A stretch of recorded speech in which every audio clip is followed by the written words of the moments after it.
Hello everyone and welcome to our virtual discovery event focused on education and type 1. Good to see a variety of people joining us this evening and some interest there in a variety of the different sessions which are coming up tonight. It's great to see the community turning out in force for this event. My name is Chris and as well as the host today, I'm also the Community Partnerships and Events Lead here at JDRF, as well as a person living with type 1 diabetes. Hopefully this evening, we're going to be shedding a light on the important conversation for those of us with type 1 diabetes around tackling education and the education system whilst managing the condition. We're going to bring you some insight from ourselves, from JDRF, as well as DigiBete, who are going to be our key partners this evening for this event. Delighted to welcome them to support the event and partner with us on it. As well as then we'll be hearing from experiences within the community, and hopefully there'll be plenty of insight and tools and tips about how you may go about managing type 1 diabetes in education settings. So we've got an exciting lineup and I'm so glad that so many of you will be joining us this evening. But just firstly, to give you a little bit of insight around JDRF, for those that might be joining us for the first time. We are a leading global organisation focused on funding type 1 diabetes research, and our strength lies in our exclusive focus and singular influence on the worldwide effort to end type 1 diabetes and find our way towards a cure. Our vision is a world without type 1 diabetes, and we work with different institutions and organisations to do that, and bodies such as the Medical Research Council, National Institute of Health Research, and we continue to champion and make type 1 diabetes research a priority. We focus primarily on 3 key areas, and these are our mission goals. So it is to drive UK research to develop cures and improve lives for people with type 1 diabetes. We're also keen on accelerating the access to type 1 diabetes technologies and treatments to improve the experiences of those with the condition every single day. And we're also here to deliver information and support people with type 1 diabetes in their daily lives as well. But events like these couldn't happen without our sponsors. So a big thank you to all of the sponsors that are there on screen. Without your support, we couldn't make events like this happen. So thank you so much. And the community thanks you as well for all of your continued support. And just before we get going, I wanted to run over some housekeeping. So really about improving the overall experience for yourself tonight. So our event is hosted via Zoom. So to try and prevent technical difficulties, we would recommend keeping other internet use to a minimum. We're helping to protect your identity, so your camera and microphone will automatically be turned off, so we can't see or hear you. Get to know each other as well, so if you wanted to use the chat function, you can. Dan and Sarah are going to be in there as our chat hosts, and they'll be able to help facilitate conversation. If you wanted to pose any questions as well, put the company name or the person's name that you want to ask that question to in brackets and then pose that question. Start with the Q&A function, but if you prefer using the chat function, all of the panelists as well as our corporate sponsors will be in there this evening to help answer any questions that you might have. And hopefully some of these housekeeping tips will help you have a great experience with us this evening. And then really just before I hand over to the first speaker, I just wanted to give you a glance over our agenda. So as you can see, we're kicking off at 7 and our comfort break is going to be around just before 7:45. And we're hoping to finish up around 8:30 as well. So it's an hour and a half in total with a little bit of a break in the middle, roughly for 10 minutes or so. But yeah, we're hoping you have an amazing evening, an amazing opportunity to gain some further tips and some support in an area which we know is a really big theme amongst our community. So without further ado, I want to hand over to our first speakers for the evening. So It's with our key partners on this event. So it's a real pleasure to introduce DigiBete, and I'm going to be handing over to Michelle and Sam, who are paramount in the community engagement that DigiBete delivers and the resources that DigiBete delivers. So I think Sam and Michelle are going to give us some great insight now around what DigiBete are offering in this space for those of us with Type 1 tackling education settings. So over to you, Sam and Michelle. Thank you so much, Chris. I don't know how we follow that one, Sam, but yeah, that was a great introduction. Thanks for a great introduction, Chris. So I'll go first if you don't mind. So as Chris says, I'm Michelle. I work at DigiBete. I have 2 young children, and one of them has type 1 diabetes. She was diagnosed at age 2, and she's now age 7, living her sassy best life. So yeah, Sam. Thanks, Michelle. Yeah, I'm Sam Smith. I'm part of the DigiBete team. And I am also a mum to I keep saying teenager, it's off the habit. She's not a teenager anymore, she's 20, so she's an adult, and she's been diagnosed with type 1 diabetes since she was 10. So we were in primary school and we transitioned to secondary school, then sixth form college, and then university. So we've done all of the institutions apart from nursery and preschool. So yeah, be good to share experience on that, and also talk to you more about what DigiBete can offer to help in the school situations. Fab. So what I'm good, lovely. So what I'm going to do now is I'm just going to share our slides that Sam and me are going to go through. And yeah, that's great, because I've done the other side. I've done the preschool, nursery, and primary school now as well. So yeah, tonight, as Chris mentioned, we just wanted to show you the support you can get through DigiBete in the school setting. We're just going to give you some highlights on the website and the DigiBete app. And like it says here, it's a bit like having a diabetes nurse in your pocket at all times. So we'll just run through, and I think there we go. So first off, to give you an overview, you can see I've put a QR code here. If you wanted to sort of look through the DigiBete website while I'm talking through the slides, you can get over 300 resources on there. So you get films and quizzes of all ages. Just to highlight a couple of things as well, you have essential films that, you know, they go through finger pricking, glucose monitoring, and there is a translation tool on there. So if you have family, friends, or where English might not be their first language, and they want to learn a bit more about type 1 and to help support you as a family, then this is a great area to have a look. So do take a look at that. As Chris mentioned, obviously we're going to hear from all our lovely sponsors, and there is a technology page on here to help with the research, but we'll hear more from everyone later this evening. We have school resources, which we'll touch on in a moment. And just to let you know about a community page that's on DigiBete, and that's just a great sort of one-stop shop for all the different blogs and podcasts that are on there. There's also the Family with Diabetes Network, and you can find some local groups. So if you're feeling like you want to connect with other people, take a look there, and you should be able to find connections and hopefully meet other families in your area too.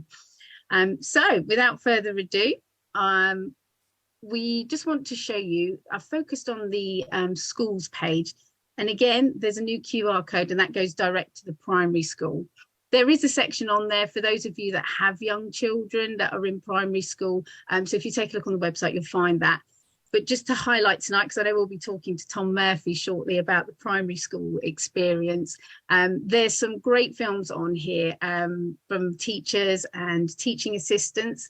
And just from my own personal experience, because when you go into schools each new year, each September, or if you've been diagnosed during the school year, you go in with the diabetes team, and obviously they help train teachers.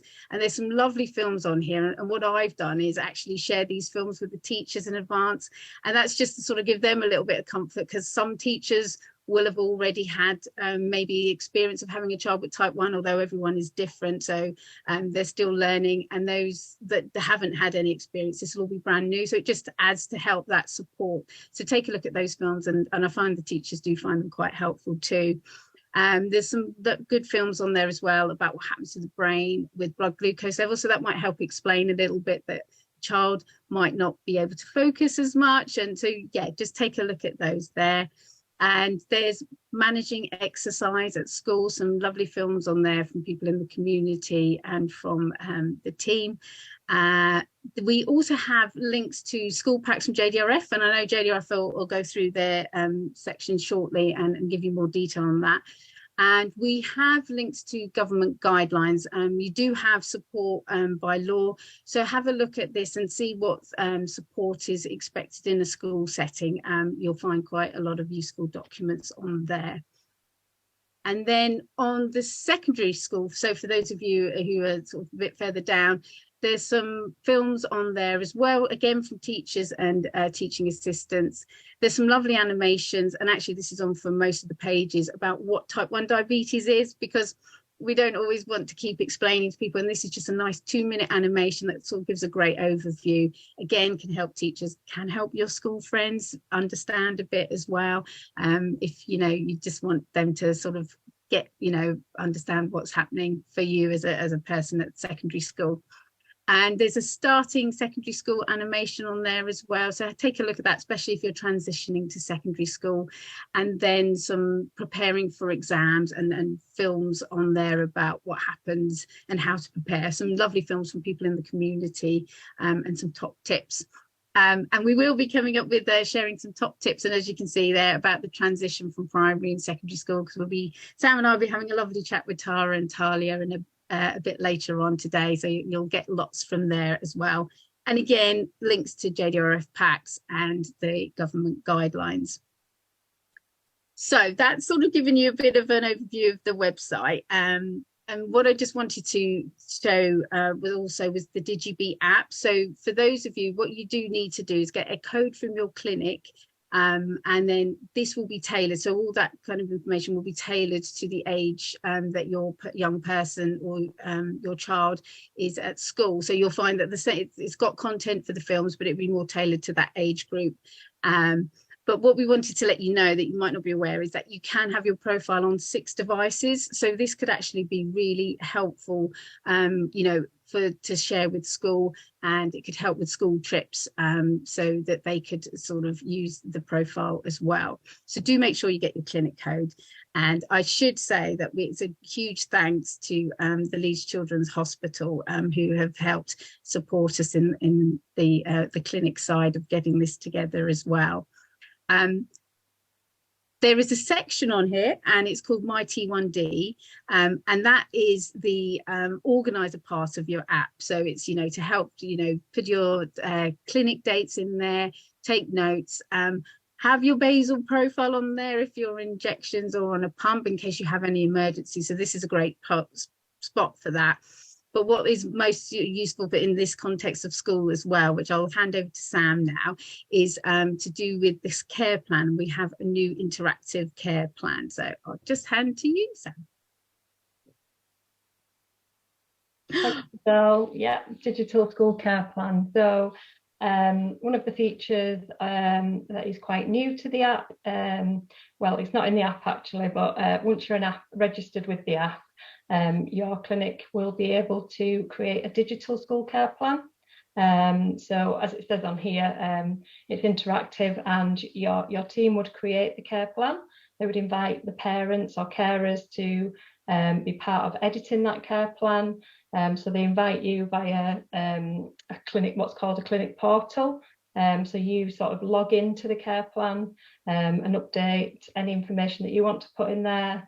It's a standardised care plan, so we've worked with the national networks across the region to produce a standardised care format. So yeah, you get invited in to edit the care plan, and then everyone's kept in the loop. You can invite school, and then everyone gets access to be able to download the care plan and either store it in your DigiBete app as shown on the screen here, or you can print it off. School can print it off, they can print it off and take it on school trips, things like that, and have that information to hand. And as Michelle said, if you did want to share your login details with a teaching assistant or a teacher in school, they can also have it at the tap of a button, anytime, anywhere. They can click in and find that information. So if they're out on a school trip or at swimming baths or anything like that, they've got everything handy on the phone and accessible. So yeah, if you're not familiar with the DigiBete app, do pop us some questions in the chat. We'll do our best to answer them. And if you're not familiar with the school care plan, not all clinics will be using it.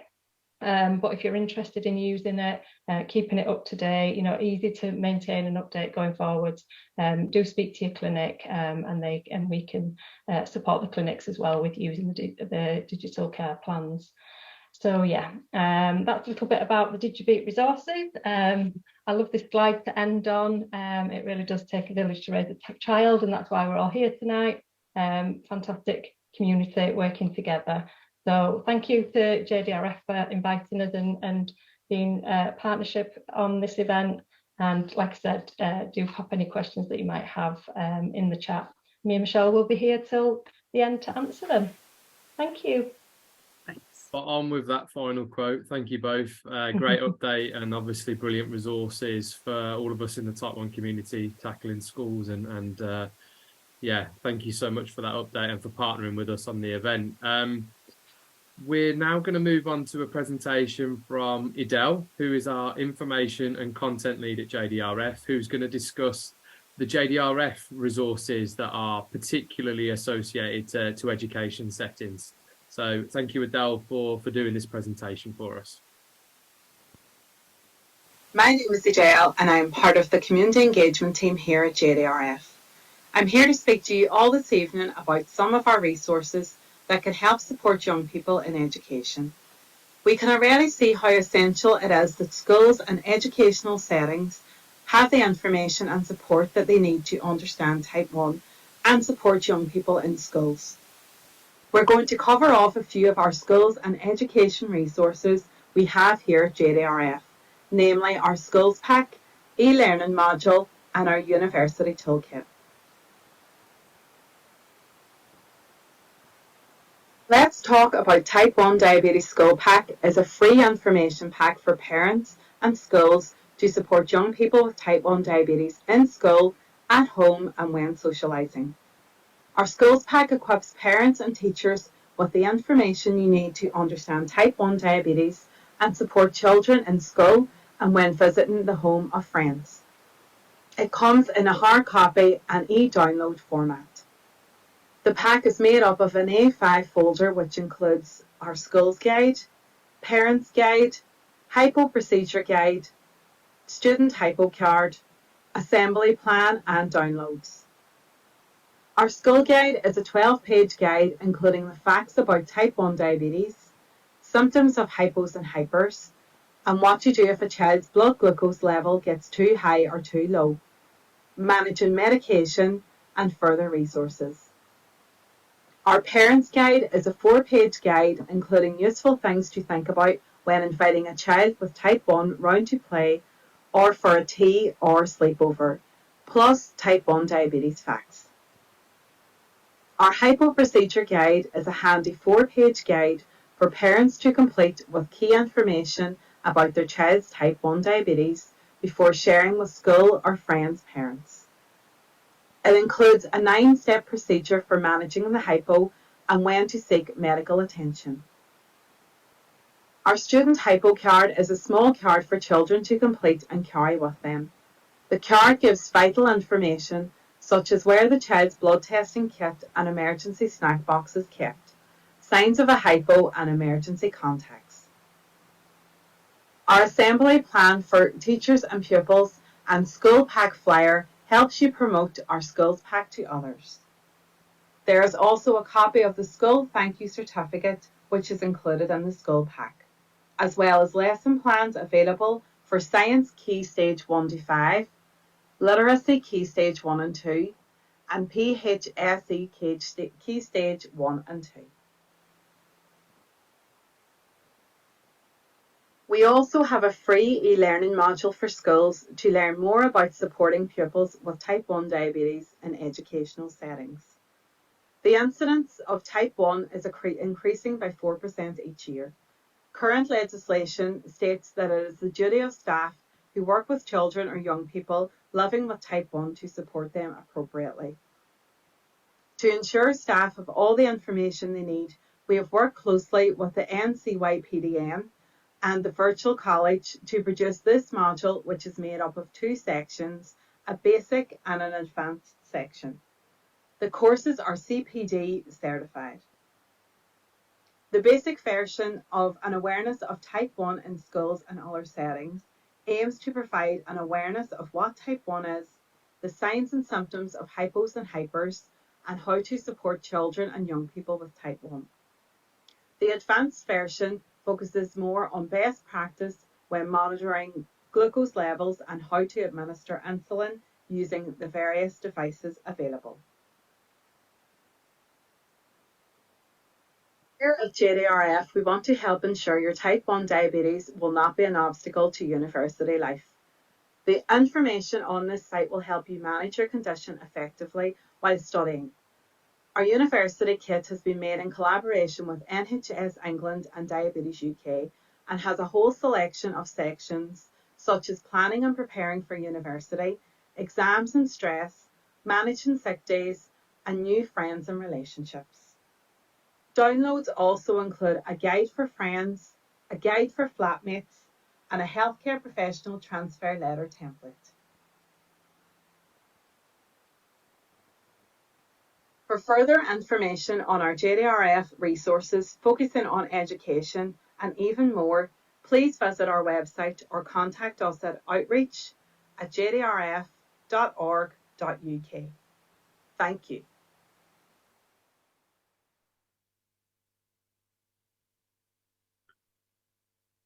Thank you, Adele, for that great presentation. And we hope the resources that have been provided there by both DigiBete and JDRF have been really useful in potentially your journeys now with education and managing type 1 diabetes. So hopefully some greater awareness of those resources will continue to help many more of you in the community as you tackle different parts of the education system. We're now going to move on to a presentation from Raja at Abbott. So welcome, Raja.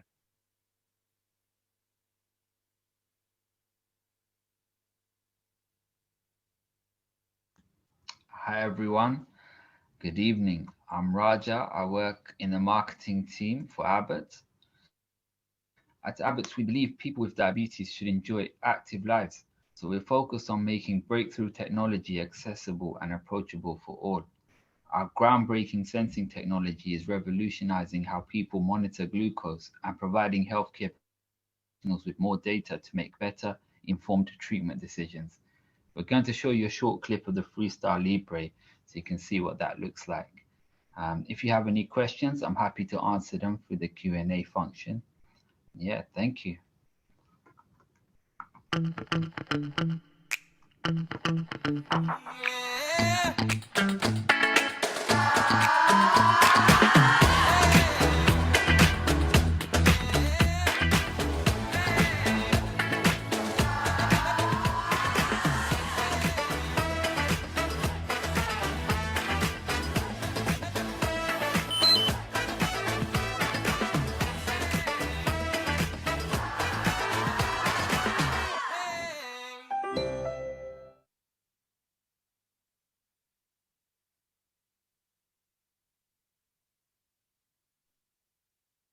Thank you, Raja, for joining us and for Abbott's continued support for our community events programme. We're now going to move on to our first lived experience speaker of the evening, as such, in the agenda. So I'm going to welcome Tom Murphy. So Tom is a father of a type 1 child. I'm not going to steal his thunder too much. I want to let him introduce the story and talk about the experiences that he has had and his son has had in education. So over to you, Tom. Great, thank you, Chris. And hey everyone, thanks for having me at the event this evening. Chris, thank you for your warm words of welcome there. It's a pleasure to be taking part in this event today, having joined previous events and having enjoyed engagements that JDRF have put on before. To be part of the panel here to give some perspective from a parent point of view is truly an honour. And already in the first 25 minutes of this session, I've already continued to, continued my learning on type 1, which, as you know from our conversations, is really just 2 years so far. And maybe I'll give a bit of background on our journey to this point with my son, and maybe what the future looks like with some of the changes that he has coming up.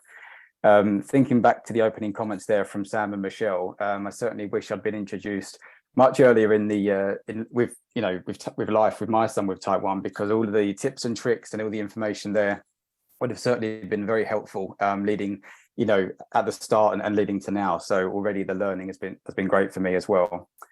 I think when it comes to type 1 management, and I'll pull up a slide here which will hopefully give some talking points and some thoughts we can talk to here.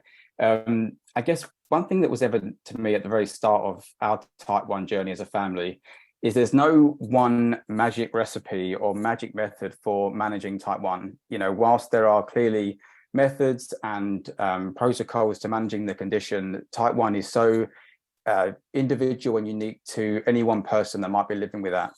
And we certainly found that with our son Roman, who is 10 and was 8 when he was diagnosed. So his journey really started in year 4. And actually just yesterday he returned for the last half term of year 6 before he takes his leap to secondary school. So all the resources that we spoke about here will definitely be coming in handy in the weeks ahead. I think really what I'll do here is maybe just start with the initial diagnosis for my son, and then talk about some of the things that we did in those early days. So like most people here who have type 1 or are managing pediatric type 1 in their children, Roman's journey really started in a very similar and what appears to be a traditional way, with all the symptoms with the 4 T's, and generally leading up to identifying that he had the condition. Of course, lots of change. He was hospitalized at the start of his journey, and then of course you get over that first bump, and then you go into the big wide world and live with type 1 in the moment. And of course that means going to school. So really what we did in those early days was collaborate with his NHS team, of course, all of whom were brand new, friends of ours, and continue to be great friends as they continue to monitor and manage Roman's health along with us. We went on site to school and really worked with the school to develop the risk assessment around having a child with type 1 in school. I will say that this was, and this may not be unique, I'm not quite sure, but I guess from the perspective of Roman being in the school he's in, he was and is still the only child with type 1 in that environment. So the school were very open-minded and very welcoming for any guidance, tips, tricks, and general direction when it comes to keeping him happy and healthy in school, whilst dealing with, what was an overwhelming experience for them as well. We were new parents with no experience of the condition. He was new to that, as a young 8-year-old. And of course, the school were new to that as well. So that early collaboration that we had with the school really set the boundaries and really set the blueprint for the communication we now enjoy. At the start of Roman's type 1 journey, this was either a happy accident, a coincidence, or something in between. But the teaching assistant that was assigned to his class is and was married to a type 1 or someone living with type 1. So whilst there was not type 1 in the school from a paediatric perspective, one person in the environment at least had some living experience with that, and it could apply some level of knowledge to getting up to speed on what it meant to manage Roman's situation in the school environment. The school were very focused on making sure there was contingency plan for events when that particular teaching assistant wasn't available.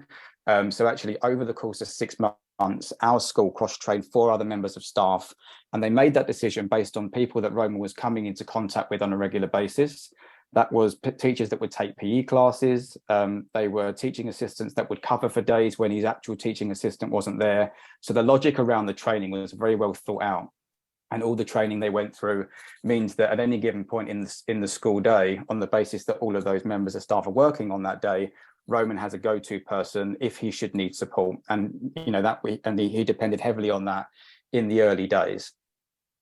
When it comes to communication and how we stay in touch with the school, what I found interesting in joining a JDRF event earlier in this year and joining a parent breakout session there is that everyone's experience when it comes to communication and willingness from school to participate in that is quite different. And I think I guess I class myself lucky, but others may describe that in a different way. we have complete freedom and fluidity when it comes to the communication we have with school at various points through any school day. There are sometimes days where we talk to the school twice. There are sometimes days when we talk to the school 6 times. But what we've decided to do with the school, and they supported this right from the very start, is that through the phone that we send on site that is used to manage Roman's levels through his CGM, his continuous glucose monitor, we essentially call, or for the most part now, just trade text messages, where we in essence are monitoring his levels from our place of work or wherever we may be in the world, and sending instructions to the school with regards to managing any hyper situations, but of course with urgency managing any hypo situations as well. That seems to be a preferred method by our school. It works for them. They've got full support from Senko and necessary approving bodies to take that approach, because I think they want to drive that collaboration. They want that sense of inclusion. And, you know, it's still a relatively new situation for them, you know, so from that point of view, they do want to take instructions from us as Roman's parents when it comes to what action he may need in any given situation. I guess when it also comes to communication, the ongoing element to that is really key as well. There have been a couple of instances over the 2 years since Roman has been type 1 where his management has changed. He went from one CGM to another, so we wanted to make sure they, you know, had necessary training on the new app environment and to make sure they understood the differences between what the previous CGM did versus the one that he's currently on. We talk about changes to his ICR. If ever he's going through a period of time where we need to intensify the amount of insulin he has for his carbs, then we make sure we communicate that. One, to make sure that they know why that's happening, but also to look out for any side effects that may happen, be that high blood sugar, behavioural changes, or anything that may come about when it comes to, you know, changing in his management plan. Chris will know from the conversations we've had, my son is extremely active, plays any sport that is available to him, and he plays sport during break time, through PE, and in after school clubs. So never a dull moment when it comes to activity here. And of course, that means never a dull moment for management of type 1, certainly in those that are most active. So this has been a bit of a tricky one because, you know, those that have experience with the condition know that that much activity can often find, you know, yourself in a hypo situation if you aren't dialing back insulin dosages and considering carbohydrate counting and you know, everything else that goes with that. So we do have to think carefully about break times. We have to think about carefully about when PE might take place in the week, and of course when he attends the after school clubs. So that ability to have freedom with communication through the phone that we send in to manage the glucose levels is really key for us. The school were very forthcoming in letting us know when PE will be scheduled through the working week. So we actually have reminders on our own phones at points during the week where we can, you know, remind ourselves when to get in touch with the school to assess what levels may be at that point, to then make sure that Roman has a suitable carbohydrate ahead of being active. Or if we know PE is going to be after lunch, we'll dial back the Nova Rapid dose, so that, you know, he can have a pleasant experience through his PE lesson as well. After school clubs in the case of Roman's school actually are handled by an outside company. So education for school was one thing, but of course we had to go to an extra effort to make sure that the after school club that our school hired to come on site understood the condition, understood the parameters that we have to work within, and of course to make sure they understood, you know, how to handle certain situations that may come up, you know, when he's active and playing sport as well. School trips and a residential trip that Roman took have certainly been interesting, and things that we've really had to give and thought to. First and foremost, you know, like most people here, we would want to make sure that Roman lives a life where he isn't excluded from any situations or any scenarios where he will benefit or thrive. And, you know, school trips and residentials are included on that list. So early communication, early engagement to understand the format, you know, where, when and how these trips are going to take place, and really how we can help. Even before Roman became type 1, we had fostered a very strong relationship with the school because of my oldest child going through the same school as well. We had that relationship, we had that ability to have, you know, a measured conversation, and we've been, you know, parent chaperones and helpers at various events over the years.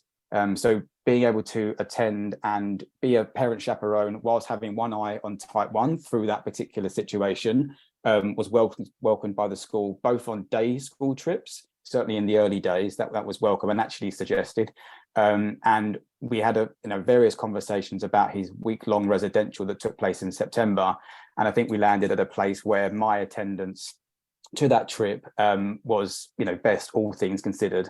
And looking back, I realized not everyone would have the luxury to do that based on policy, or their own circumstances may not have allowed them to take a week out of work or whatever it might be.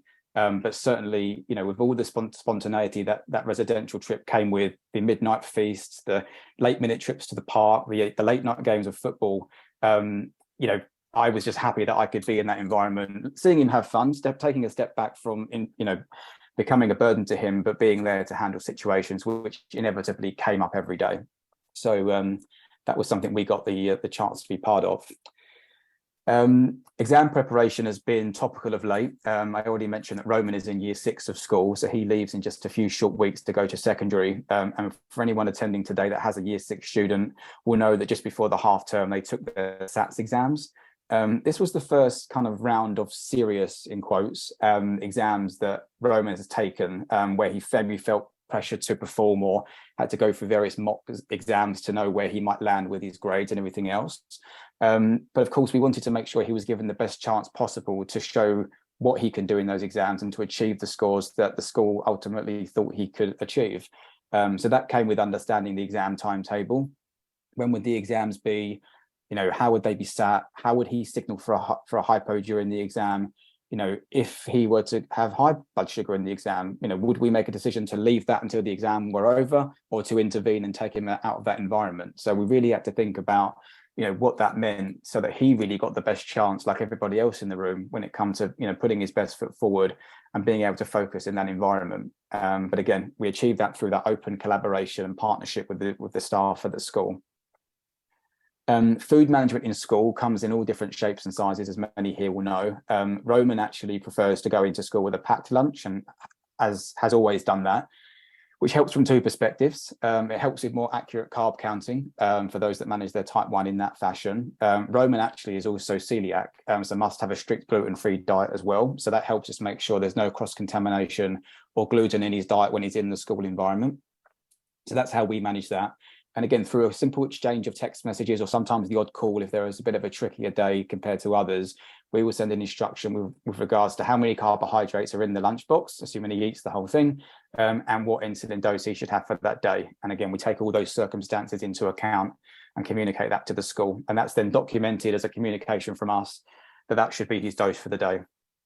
I guess spontaneous treats in school when they've done good work, or teachers feeling generous for the day, can be a trickier one. Less so in the case of type 1 because of the ability to carb count, but making sure that he is included in that situation from a gluten-free and celiac perspective. So that's always something to consider. And thankfully, his teachers have become very familiar with his needs and do create that inclusive environment. I guess last on this list is the school events. There can be many, the school fair, different things they might do, be it workshops or plays, whatever it could be. But I guess the main one that always plays on my mind, and one thing we have to think about preparing for, is the annual school disco when that takes place. For anyone that remembers those from when we were kids, there's a lot of fast acting carbs, there are a lot of hot dogs, there's lots of pizza, and they're running around for 90 minutes. So what on earth do you do in that situation? And I think honestly, each time he's been to a school disco, we just take a big deep breath and do what we can do in the moment. It can be a bit tricky, but at the end of all of them, he seems to enjoy them. And type 1 doesn't get in the way. So thankfully, we've got measures in place to handle that. I guess lastly, and I know there's going to be a piece on this later in the presentation, I already mentioned secondary school is around the corner. So already we've been on site to meet what is effectively that school's health and safety officer. They work in a part of the school called Student Services, and that's a central unit within this particular secondary school that support any child with a medical or learning need that may need intervention or may need support through the school day. It's already been suggested that there are certain protocols in place that will allow Roman to be in a safe environment when it comes to managing hypos. He'll be in a safe environment when he needs to inject, because actually Roman is still by preference on pen therapy rather than pump therapy, and that's a choice that he makes and that we support with him. So already getting a sense of what the school environment in secondary will look like. There won't be the TA, the comfort blanket in the room that he has now, but there will be what appears to be a tried and tested method for giving him the support that he needs, so he can go about his day in secondary and adjust to that big change that he has coming up in just a few short months. So I guess I'll close here, but just by re-emphasising the fact that collaboration is key with the school staff, fostering that relationship, making everyone part of the journey. I often update them after clinic appointments. I often share the report and the data that comes from the CGM to show how their contributions are helping Roman achieve time in range when it comes to his target blood sugar levels. And I hope by taking that approach, they feel part of the journey, they feel like they're adding value to his medical needs, and that they're caring for him in the way that he needs that care. So hopefully gave the audience here some thinking points or some direction if others are having different experiences, or reassurance that we're all in this together as parents managing children with type 1. No, thank you so much for sharing your experiences, Tom. I'm sure that will have resonated with so many parents that have joined the call this evening, and the insight that you've shared and the way that you tackle it as a family and as a team, I'm sure will showcase a really positive experience, and hopefully give some tips and some tricks out there for others who may be looking for further ideas in managing that school setting. So thank you so much for joining us this evening, Tom. And if there are any questions for Tom, obviously he's going to be hopefully hanging around a little bit longer on the call. So if you wanted to post anything in the Q&A or in the chat function, Tom will be there to answer those as well. We're going to move on now to a presentation from Neera at Dexcom. So over to you, Neera. Hello, everybody, and good evening to you all. A warm welcome. My name's Neera, and I'm one of the marketing managers for Dexcom. Within the chat function, I've added a school guide for you all to review. And in a moment's time, we're going to introduce a short video introducing Dexcom's portfolio of real-time CGMs. Enjoy. If you have any questions, please feel free to ask me in the Q&A section. Thank you.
Thank you, Neera, and thank you, Dexcom, for your continued support for our community events programme.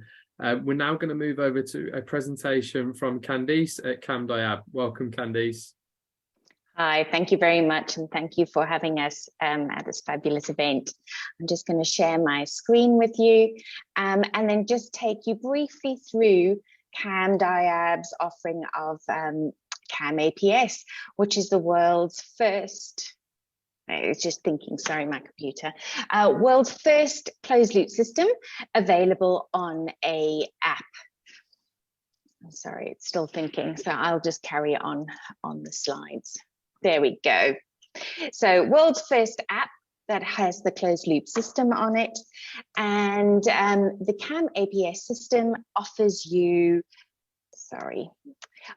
trust because there's over 15 years of research that's gone through the system, and we continue to deliver research to really drive diabetes technology forward.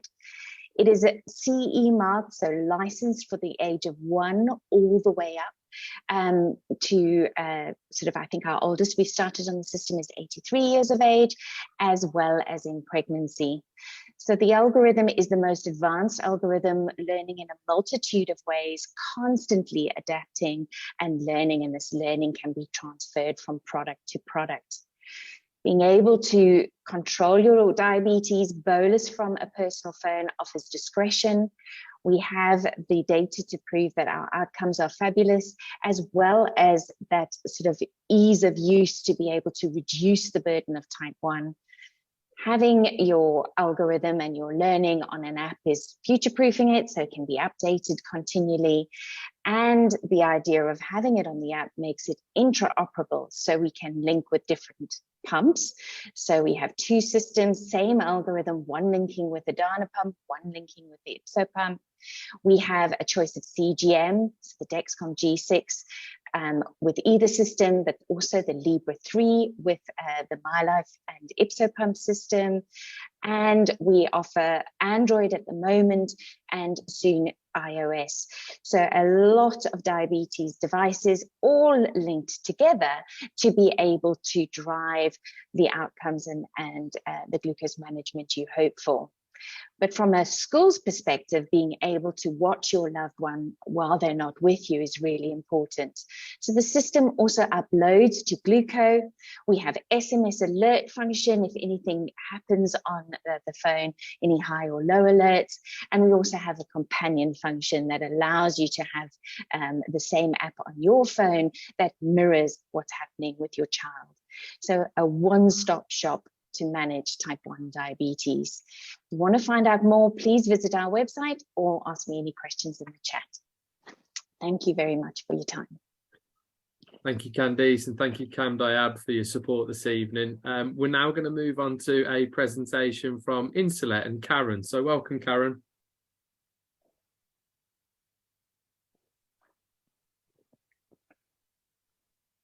Karen, you're just on mute. Somebody had to stay on mute. Hi, everybody. I'm Karen Clinton from Insulet.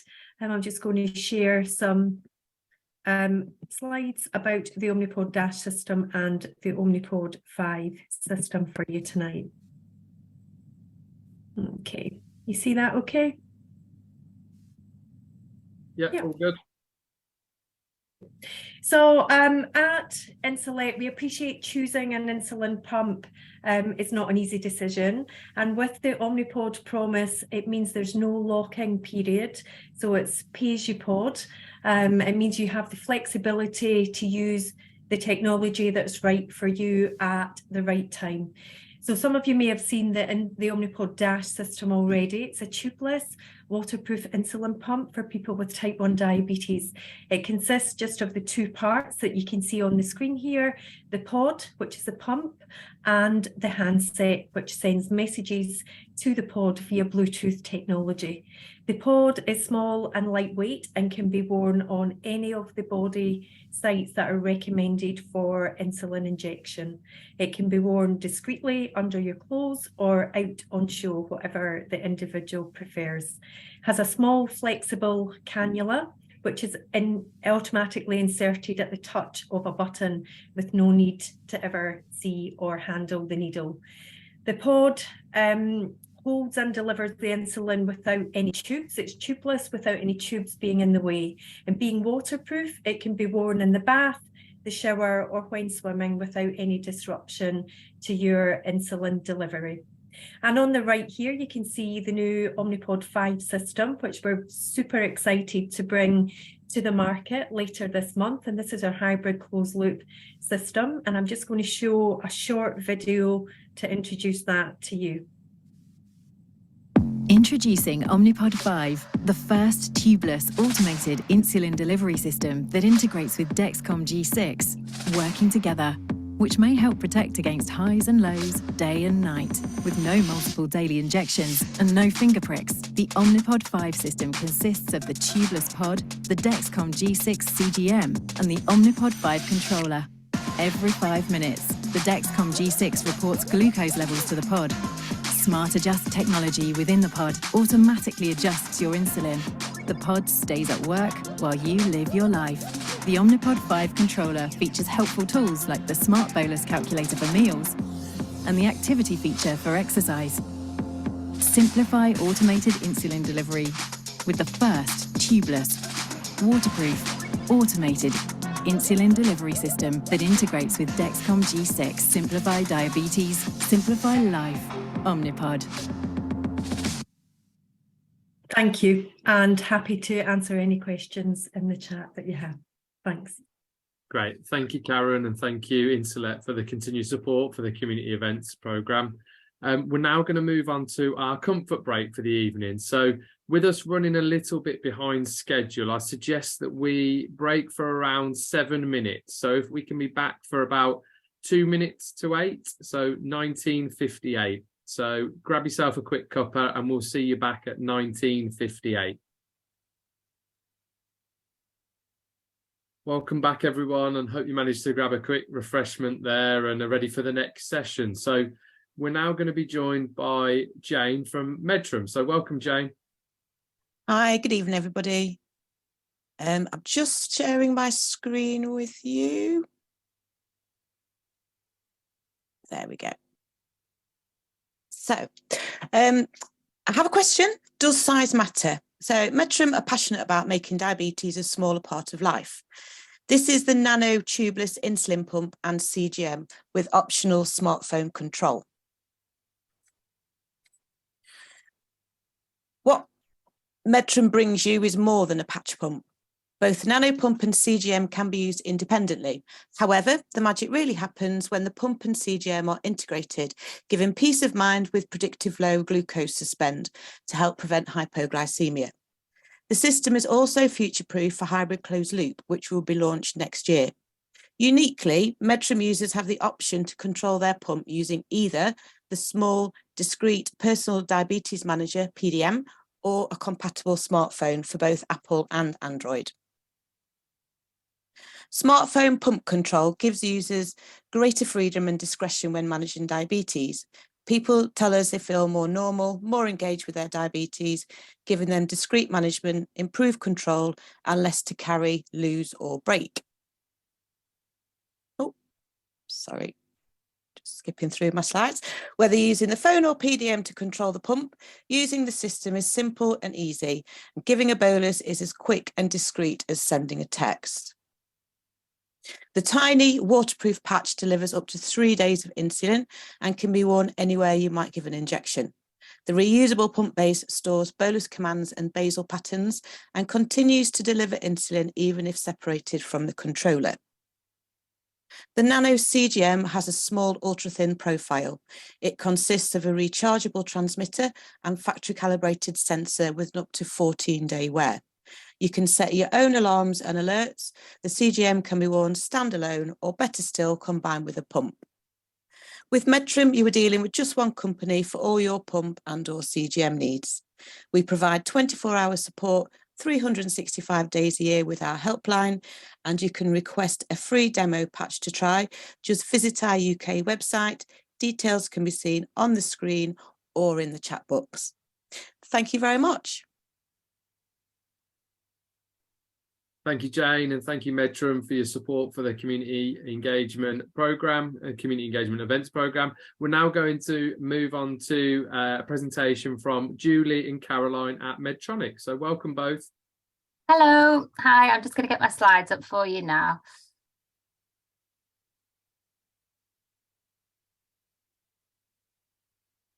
Okay, can you see this okay? So my name's Caroline and I'm also joined by Jules from the marketing team. So I'm one of the technical consultants at Medtronic Diabetes. So I put patients onto pumps and support them in their onboarding training. And tonight we're going to talk to you a little bit about the educational resources that we have that are designed for parents, carers, teachers and children.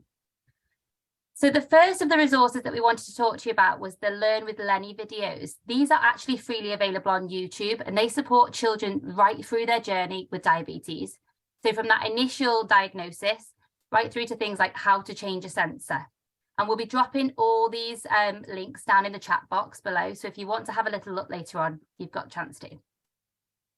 We've got a schools guide available for teachers. So for instance, this one looks specifically at the 780G system, which is an advanced hybrid closed loop system. And this helps teachers get to know the pump that the children are on. The next thing I wanted to bring to your attention was the Bluetooth connectivity within our systems. So this actually links in really well with what Tom Murphy was saying earlier on. So this can really bring a lot of great comfort to parents and teachers. For instance, teachers don't have to stop and ask a child, disrupt them and ask them what their sensor glucose value is. They can see it from a phone on their desk. And that information can be transmitted to a parent's phone via an app called the CareLink Connect app. So following onboarding, we've got support throughout the year. We've got lots of different webinars available for patients, and they are able to join things like competitive sport webinars, carb counting webinars, webinars around exercise, because we know how difficult it can be to manage with children in particular. So they've got these resources from our education team throughout the year. Finally, we've got another app. So this app here is called the Penny app. So feel free to download this. If you're on the MiniMed 780G, for instance, you would take part in a program called Start Right. And this would allow you 12 weeks of support from Medtronic. And patients say to me, it's a little bit like having a buddy at Medtronic, somebody to hold your hand through the initial days of being on a new pump. So there's a lot of ongoing support. It's not just one onboarding training with Medtronic. And finally, if you do want to learn more about our systems, because we've obviously got the MiniMed 780G, we've got the 740, and we've even got Smart MDI now. So we've got the InPen, which is a pen that's fully integrated with CGM technology. And if you want to find out more, please join one of our webinar sessions, and the links to all these will be in a PDF below. If anybody has any questions, we'll take them now in the chat box. Thank you. Thank you, Caroline, and thank you, Julie, for your support this evening and Medtronic's continued support for the community events programme. We're now going to be moving on to our next set of speakers for the evening. So we're going to be joined again by Michelle and Sam from DigiBete, but they're going to be joined by some special guests in this conversation with Tara and Talia. So they're going to be giving us a bit of an insight around how to best prepare for transitioning between primary and secondary schools and their experiences of that. So over to all of you for this conversation. So thanks everyone for joining us tonight at this event. We have a panel discussion, and we'll do a proper introduction, but I just thought I'd quickly say that my name is Michelle, and I've got my colleague here, Sam, with me. I have a young daughter who has type 1. She's 7 years old, so we're not quite going into secondary school stage at this moment, so I'm actually really looking forward to hearing what Tara and Talia have to say, because I've got it all to come. So Sam, if I could introduce you, because I know you have some experience too, and then I'll hand over to Tara and Talia. Thanks, Michelle. Yeah, I'm Sam, part of the DigiBete team as well, and I've also got daughter with type 1, and she was in primary school when she was diagnosed. She was 10, so she was in year 5, and then so we've gone through the transition to high school. She's 20 now and at university, so we've also gone through the transition from high school to sixth form college and then on to university. So yeah, lots of prep involved, well, not lots of prep, a bit of prep involved in terms of those transitions. So hopefully we can share our experiences and help others, support others on their journeys. Brilliant. Thanks, Sam. And obviously you're co-hosting here too. Yeah, so Talia, can I hand over to you? Yep, so I am Tara, this is Talia, she's my daughter. Talia's got type 1 diabetes. When were you diagnosed? 5. When she was 5 years old, and you're now? 11. 11. She's now 11, and Talia starts secondary school this September. Wonderful. So you guys, you're about to go through that transition period now. Yeah, so obviously you haven't been to secondary school, so I guess first off, would you mind telling us, was there when you went to apply for secondary schools, was there any sort of thoughts about type 1, or how was there any sort of anticipation, worries, fears? I kind of know that's a lot to put into one sentence, but how did you feel about choosing? So when we looked around all of the schools, we did kind of mention that Tyler's got type 1 diabetes, and we did ask them about kind of what support was in place, and all of the schools that we looked around said, oh, we have got children with type 1 diabetes, so that was really good. That was the main thing. And then we did, I think, the consideration around travel, so kind of wanted to keep her relatively close just in case.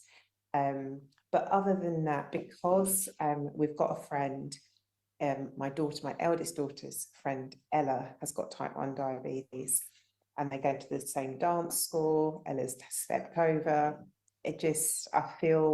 I was nervous, but I definitely don't feel nervous following kind of a little bit of preparation. But it's nice when you see other people going through it. Yeah, I don't imagine it will be, I don't think it will be smooth sailing, but I also don't think it's going to be a nightmare. Yeah, it's peace of mind, isn't it? Knowing that they've already got that sort of processes in place. If somebody already has type 1 as well, and they're supported, yeah, it makes a big difference, I think. I had a bit of peace of mind when Lily went to secondary school, knowing that we sort of introduced her to an older child who had type 1, and so they buddied a little bit, which was nice. But yeah, it depends on the school, it depends on the child, and yeah, and I guess it also depends on what tech they're using, if they're using tech or if they're on injections, and what school policies are and things like that. So lots of things to consider on your own sort of individual circumstances. Yeah. And from your perspective, Talia, do you mind me asking, how are you feeling about this next step? I mean, do you think, obviously it's going to be a lot bigger, lots more people? Are you excited? I'm excited. Brilliant. Yeah. And sorry, go. Sorry, I was going to say, because Tali's, you've had a couple of sleepovers, goes to dance. She does things outside of home and school. So I think that helps with our confidence, because it's like there are long periods of time when she's not with us. And you did a really big show production, and I was really like, oh God, make sure someone's with her. And they're like, yes, Mum, it's fine. So I think maybe we've got a false sense of security, but because we're used to it a little bit, I think we're okay. I think so. It depends on what sounds good. I'm sure you are. I'm sure you are okay. Yes, it will all be fine. It's that, yeah, it's that independence, isn't it? And there will be some differences at high school, I guess. Talia, does somebody sort of help you in the classroom? Are you quite independent? Do you do everything that you need to do yourself now, or do teachers help you a lot? Yeah. So you're already sort of ready for high school in terms of being quite grown up yourself, aren't you?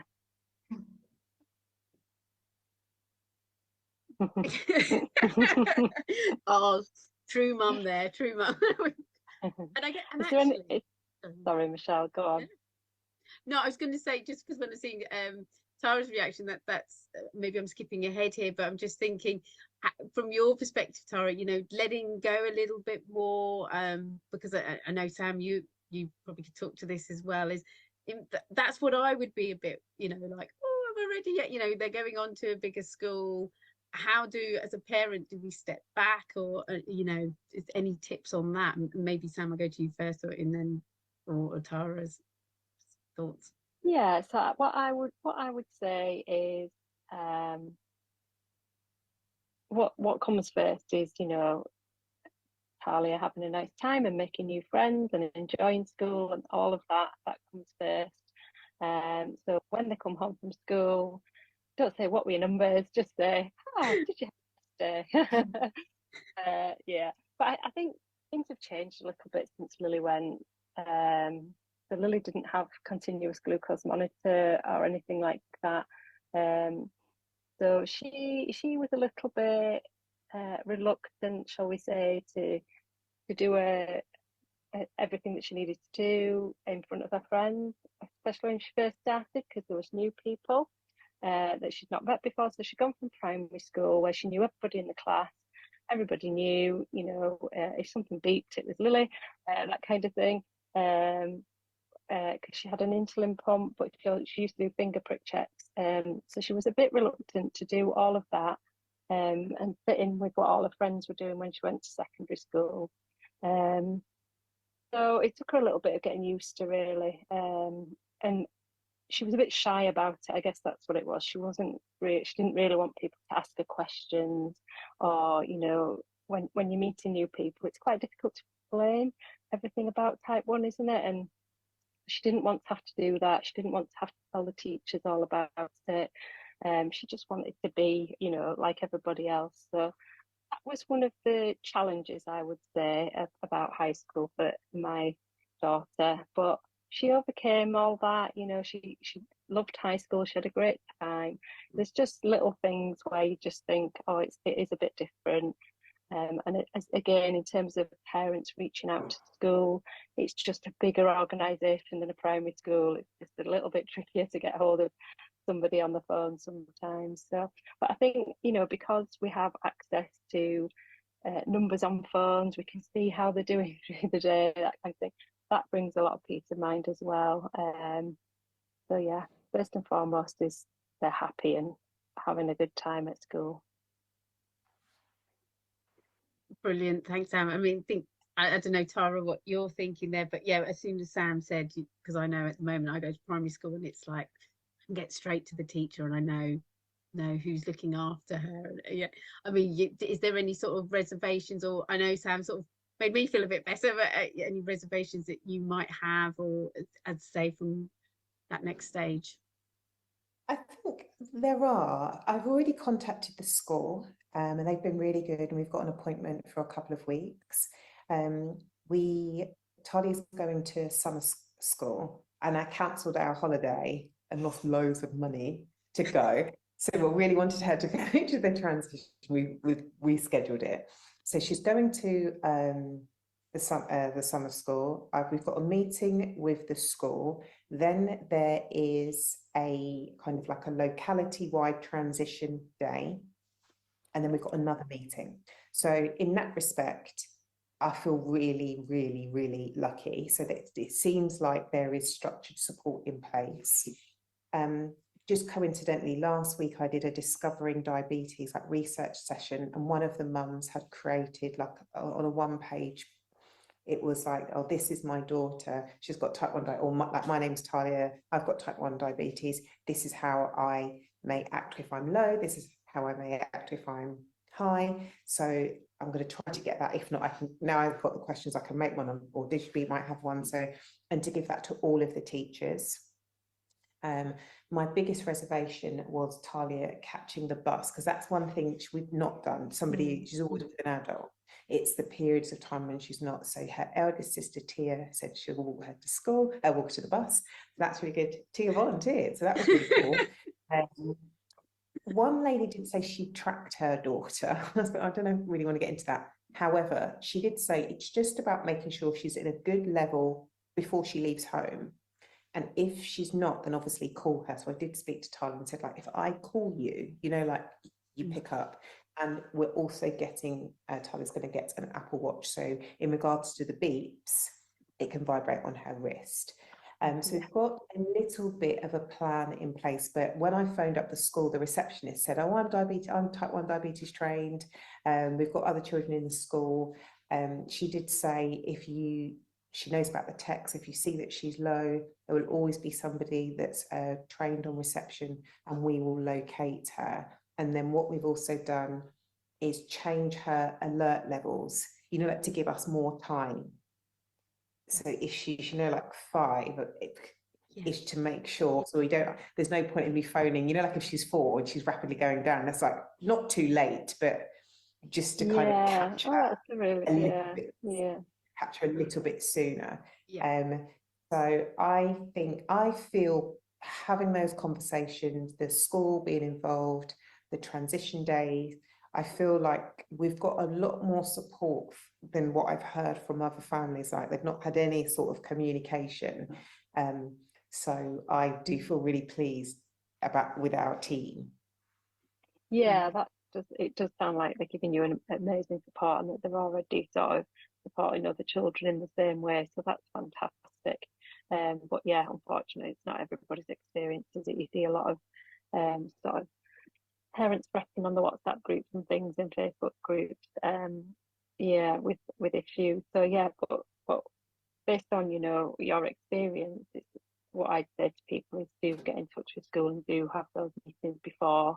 You know, it's all in the planning, isn't it? And that, what you were saying about giving a little card for the teachers, that is a fantastic idea. It's really difficult for a child to stand up in the class and be asked to explain themselves, you know. So if they can just, we did that for my daughter after a couple of horrible incidents. Actually, we wrote down on a little card, she put it in a blazer pocket, and if she felt like she needed to leave the classroom, she had it to hand to the teacher just in case she got upset or felt overwhelmed. You just don't know how you're going to feel in that situation. So that is a really good idea, have that handy.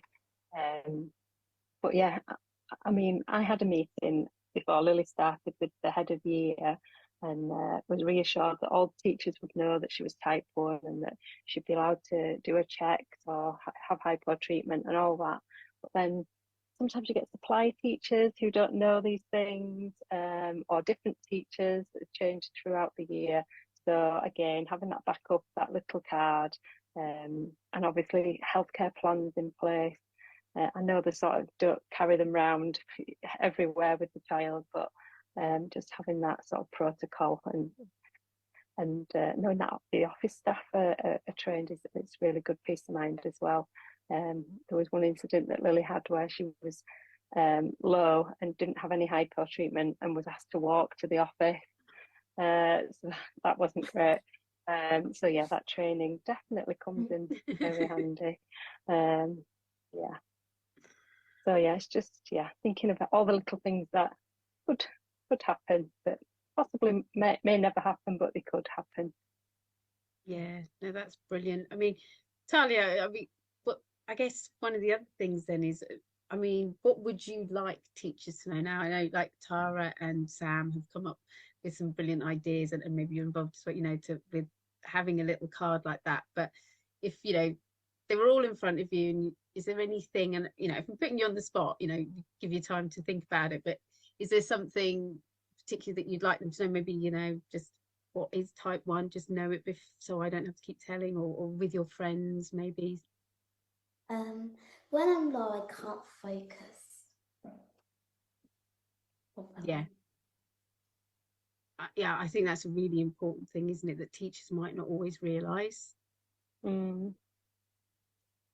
Yeah, so if they can help you with any work that you might miss while you're recovering from a hypo, that kind of thing, or if you've got friends that can help you with sharing their notes, I think that's helpful as well. Yeah, I think that's a great key thing. And is there anything that your friends, you'd like them to know, or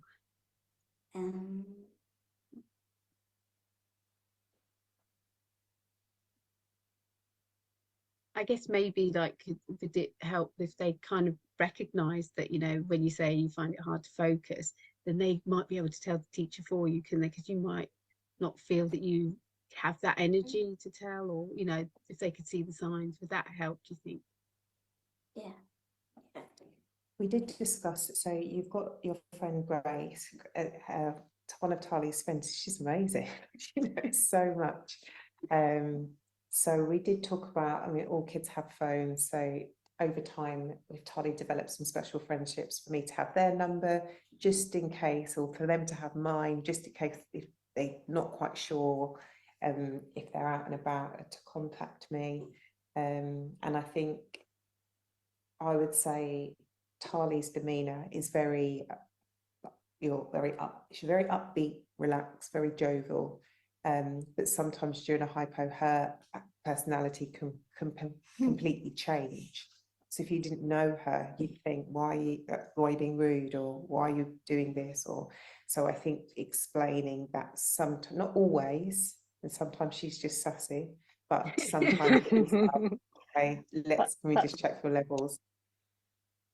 Yeah, that's a good point. Yeah, mood changes.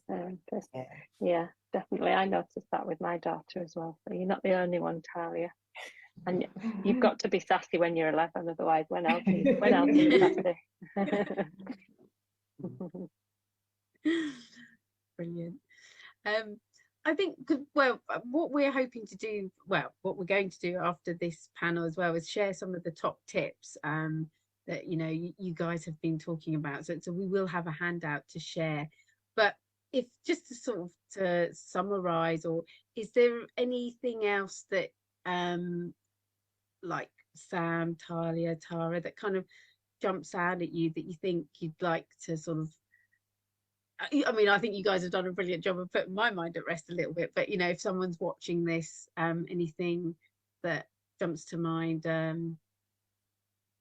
yeah, I don't know who would like to go first. And I know I'm putting you both on, all of you on the spot, because I'm just soaking it all in.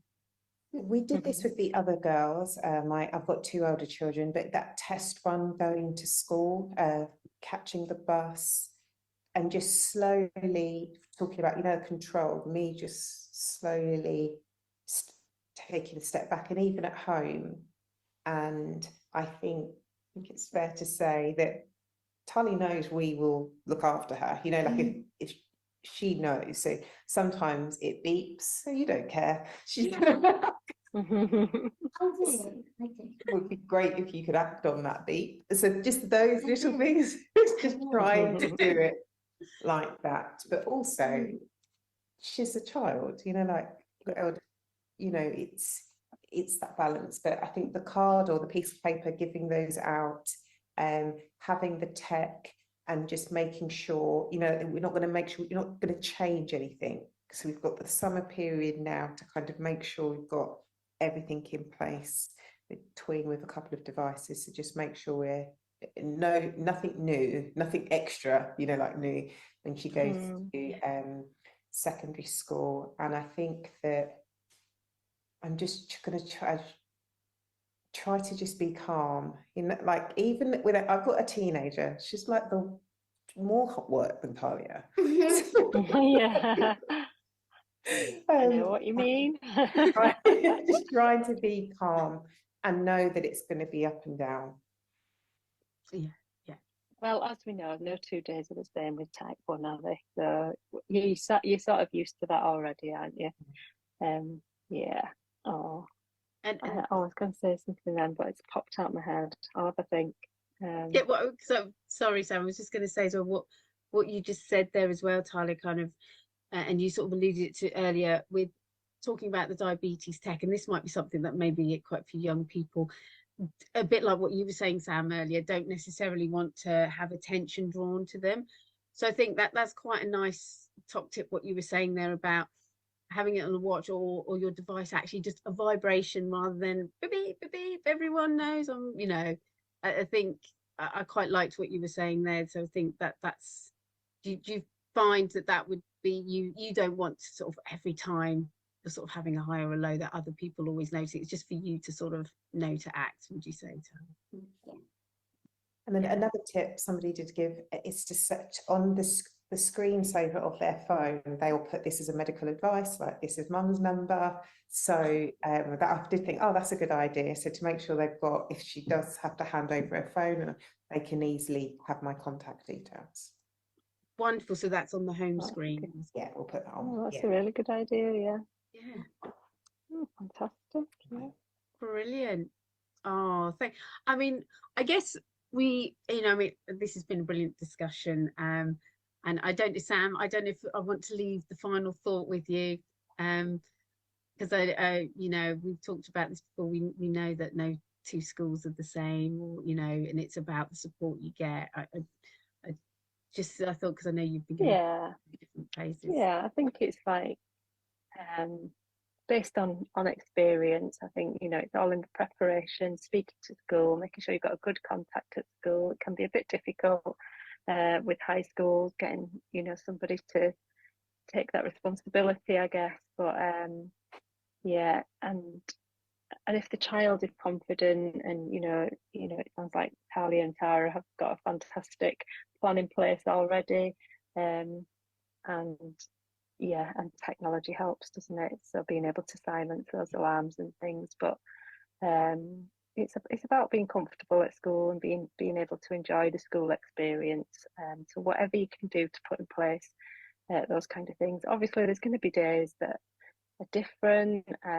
One different thing for my daughter was lunchtime was so much later than at primary school. I mean, it didn't matter too much because she was on the pump, the pump settings and things, but you know, have some snacks just in case, they can help you keep going until you get used to that new routine as well.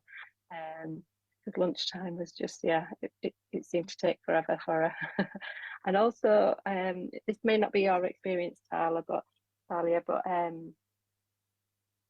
when at my daughter's high school, there was just so many children compared to primary school, and sometimes she wouldn't even be able to get lunch served. They'd like run out of time, so she started taking packed lunches, so she knew she was going to be able to eat, which was a good thing as well. And also she knew the carbs off the top of her head if she'd prepared it herself. So yeah, that's another top tip.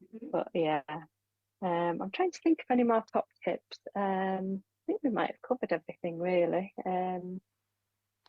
So can I just ask, in regards to the snacks, how did she manage that? So if lunch was too long, she'd just say to the teacher, "Can I?" Yeah, so they have break time. So they have a morning break, and she'd make sure she'd had a snack then, so like a cereal bar or something like that. She took something with her to be able to have that. Yeah, but you know, if you did need a break to go and get something to eat, to help you feel better, you know, if you were low, and a snack helps you feel better, you know, I think having that written down on your card as well. Okay, it's a good idea. Yeah. Okay, extra snacks. I'll add that to the pile. We don't want anyone going hungry, especially when you've got to sit on a bus as well on the way home. That is a good point. Yeah. And there's a bit more moving around at high school as well, isn't there? At primary school, they tend to be in the one classroom, whereas at high school, you might be one end of the classroom, one end of the school for one lesson, and then you've got to get to the other end of the school for another lesson for your next lesson. So there's a lot more walking around. So I don't know, are you on a pump, Talia? Pardon? Are you on an insulin pump? Yes. Yeah. So it may be just something that you need to have a little think about. What exercise does walking around to your levels. My daughter used to find she'd be okay in school. It was after school it'd catch up with her, and then she'd suddenly start going low after all that walking around. So maybe have a basal reduction compared to what you normally have, or just have a think about, talk to your team about your settings, take account of a bit more walking around school. And carrying a heavy bag, unfortunately, you usually have to carry a heavy bag at high school.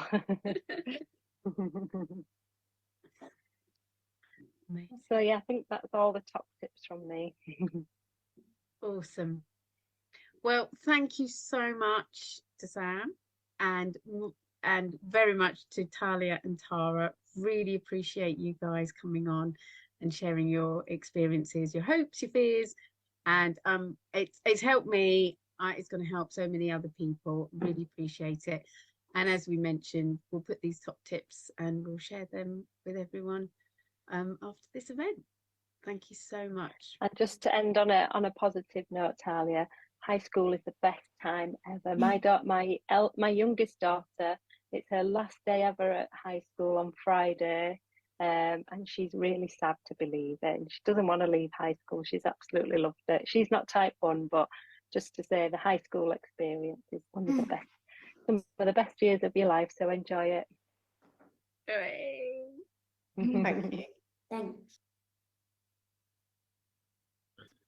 I'm sure you'll all agree that was a brilliant conversation, and a big thank you to Michelle, Sam, Tara, and especially Talia, the star that she was on that conversation. So thank you all for the insight and the tips, and that document will be made available for those that have signed up and attended this evening as well, for top tips around the school experience. So that leaves me just now to hand over to my colleague Sarah, who's going to wrap up the evening for us and tell you a little bit about what we've got going on in community engagement at JDRF. So over to you, Sarah.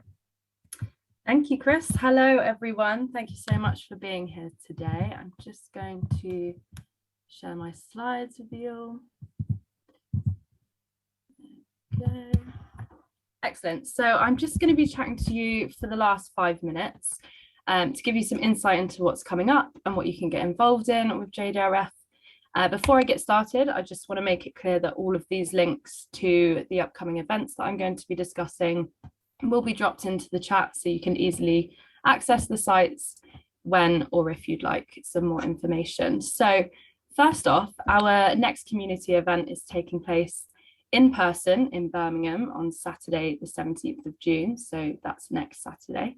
So if you're local or if you fancy a day trip, we'd love for you to join us. We're really excited about this one as it's taking place at the Birmingham City Football Stadium. And we've got some amazing speakers joining us, and we'll also have a technology exhibition for you to check out. It's important to note that all of our discovery days are completely free, even the in-person ones. Following from our Brum event, we have our Sunderland Sports Day. This event is packed with incredible speakers discussing the impact of physical activity and movement on type 1 diabetes, how to exercise with type 1, as well as the dietary approach for those with type 1. Once again, this event is completely free, and there will be a technology exhibition going on for you to hear more from our wonderful tech partners. As well as our discovery events, we have our active events. So our One Walk events are back this month with over 1,000 walkers returning to London, Glasgow, Cardiff and Manchester, coming together, raising awareness and raising some money for type 1 research. As you can see, London is actually now fully booked with over 700 attendees, which is very exciting. However, there is still space for entry for the Glasgow, Cardiff and Manchester walks, so make sure you register soon if you are interested. Our One Walks are not just sponsored 5K walks, they're also a wonderful opportunity for the type 1 community to come together, meet each other, feel energized by each other and walk together towards a cure. So no matter your fitness level, everyone is welcome in walking towards the next research breakthrough. Also, it's important to note that if you can't attend one of these One Walk events, not to worry, as you can organise a One Walk your way. So the route is designed by you, the date is set by you, you can bring whoever you like, or you can do it solo. But however you complete your One Walk, you'll be raising money to help change lives, and we will be there to support you every step of the way. Additionally, we have Climb 1 for type 1 happening soon. So a big team will be climbing Snowdon on the 23rd of September. So if you fancy a challenge, I urge you to join our team of around 80 participants and take on the 3,000 feet climb with a gorgeous view of Snowdonia. The climb is a family-friendly challenge led by experienced, fully qualified mountain guides to make sure everyone is safe and enjoys the incredible experience. Every step you take and every pound you raise will help support those living with type 1. Information for both the One Walk event and Climb 1 for type 1 can be found on our website. If you have any questions at all about any of our events, please feel free to email events@jdrf.org.uk. jdrf.org.uk, and we will get back to you as soon as possible.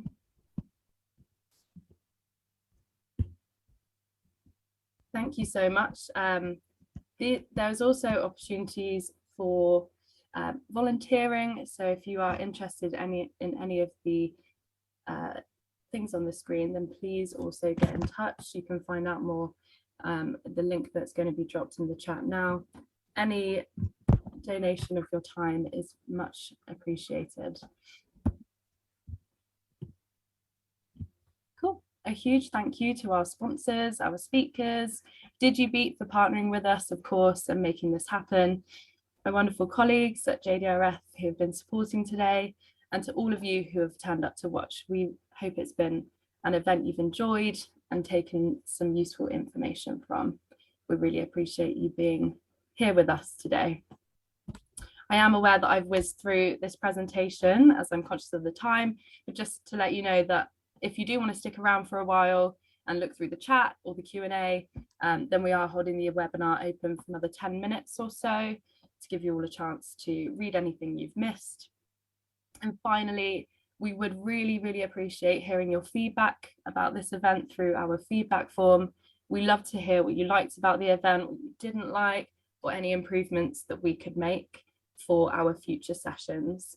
The link should be dropped in the chat now, so if you do have a couple of minutes, we'd love to hear from you now. But if you're done for today, that's okay. We will be sending the link out tomorrow if you prefer to do it then. But we really do appreciate and take on all the feedback that you give to make sure our events keep improving. This event is recorded, has been recorded, so if you want to look back at anything or share this video further, we will be sending out the recording in the next few days. And that's it. So thank you for attending. Have a lovely rest of your evening, and we hope to see you again at our future Discovery Day events.